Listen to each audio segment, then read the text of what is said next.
distinguished guests, honor veteran respected leaders, dear friends.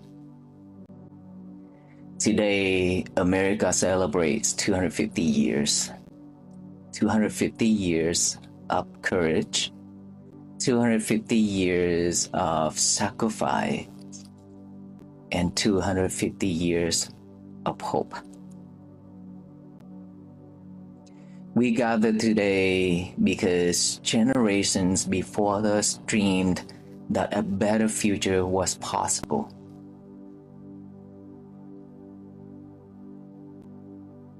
They worked for it. They sacrificed for it.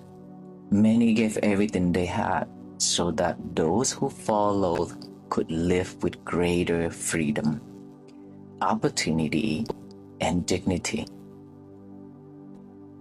For that, we offer our deepest gratitude. But today, I would like to ask a different question. Not what happened 250 years ago, but rather, what will people say about us 250 years from now?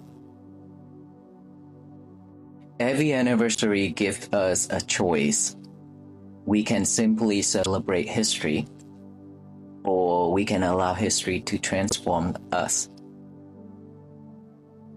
If this anniversary becomes only fireworks, parades, speeches, and ceremonies, then we have missed its greatest purpose. History is meant to teach, it means to awaken.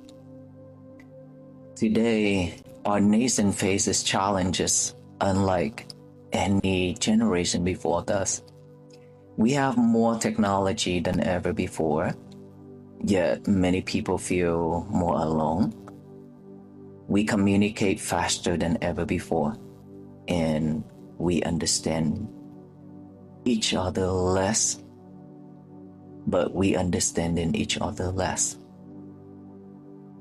We have endless information, but wisdom seems increasingly rare. The greatest threat to a nation is not only found outside its borders. Sometimes it quietly grows within us. When we stop listening, when anger becomes our first language, when fear replaces understanding, and when we begin seeing neighbors as enemies instead of fellow human beings. No future can be built while we remain prisoners of the past. During the Waffle Peace, I learned that every person, every family, every community, and every nation carries history. History should never be forgotten, but history should never become a prison. A nation cannot build a peaceful future while carrying the weight of unforgiven past. Remembering history is important, but remembering alone is not enough. If remembering only brings back anger, resentment, and division, then history continues to wound us. The highest purpose of history is not simply to remember what happened. It is to become wise enough not to repeat it. And wisdom always begins with forgiveness. Forgiveness does not deny pain. It does not erase history. It refuses to let yesterday control tomorrow. It chooses healing over hatred, understanding over revenge, and hope over bitterness. Perhaps America's greatest opportunity at 250 years is not simply to remember where we came from, but to decide where we are going. The strongest nation is not the one that wins every battle. The strongest nation is the one that knows how to heal. Governments shape policies, but people shape nations. Every act of kindness builds America, and every act of compassion builds America. Every decision to listen builds America. Every choice to forgive builds America. Peace begins inside the human heart.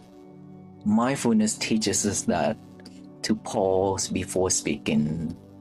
Loving kindness teaches us that to honor the dignity of every human being.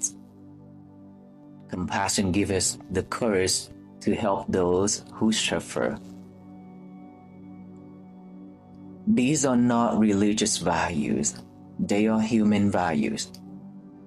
Let us all imagine millions of Americans becoming just 1% more mindful, more patient, more compassionate, and more willing to listen, and more willing to forgive. Small changes multiplied by millions of people becoming a revolution of the human heart. When America celebrates 300 years anniversary, history will ask, did we become wiser? Did we become kinder? Did we become more united? Let this anniversary become more than a remembrance of the past.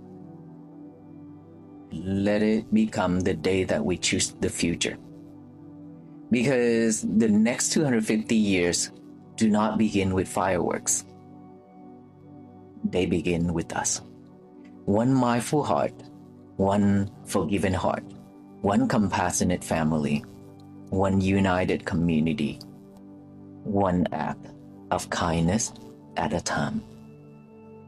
Thank you, and may peace begin within each and every one of us, so that it may grow throughout these families, throughout our families, our communities, our nation, and our world.